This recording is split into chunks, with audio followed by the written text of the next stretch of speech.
আজকে 2 মিনিটে চলুন জেনে নেই হাইড্রেঞ্জা ফুল সম্পর্কে বিস্তারিত তথ্য। এই ফুলের বৈজ্ঞানিক নাম হচ্ছে হাইড্রেঞ্জা spp। মূল উৎপত্তি।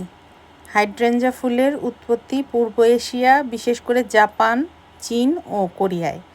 তবে এখন এটি ইউরোপ, আমেরিকা সহ বিশ্বের নানা প্রান্তে জনপ্রিয়। এই ফুলের ধরন ও রং। হাইড্রেঞ্জা ফুল সাধারণত গোলাকার বা ছাতার মতো গুচ্ছ আকৃতির হয়। একটি গাছে শত শত ছোট ফুল মিলে একটি বিশাল ফুলের মতো দেখায়। ফুলের রং হচ্ছে নীল, গোলাপি, সাদা, বেগুনি, মাঝে মাঝে সবুজ বা হালকা হলুদও দেখা যায়। তবে ফুটন্ত অবস্থায় এগুলো বিভিন্ন শেড কালারেরও হয়ে থাকে। এই গাছের বৈশিষ্ট্য: এটি একটি বহু বর্ষজীবী গুল্মজাতীয় গাছ। উচ্চতা সাধারণত 3 থেকে 10 ফুট পর্যন্ত হতে পারে। পাতা সবুজ, ডিম্বাকার ও ধারালো কিনারযুক্ত হয়ে থাকে।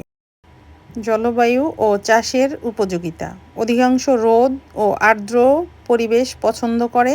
প্রচুর পানি প্রয়োজন এই গাছের জন্য, তাই হাইড্রা নামের অর্থই হলো জল। ঠান্ডা ও উষ্ণ 2 ধরনের আবহাওয়াতেই টিকে থাকে।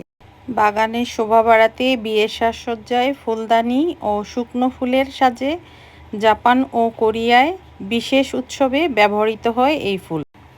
মজার তথ্য হলো, জাপানে হাইড্রেঞ্জিয়া ফুলকে আজিসাই বলা হয় এবং জুন মাসে আজিসাই মাসুরি হাইড্রেঞ্জিয়া ফেস্টিভ্যাল অনুষ্ঠিত হয়।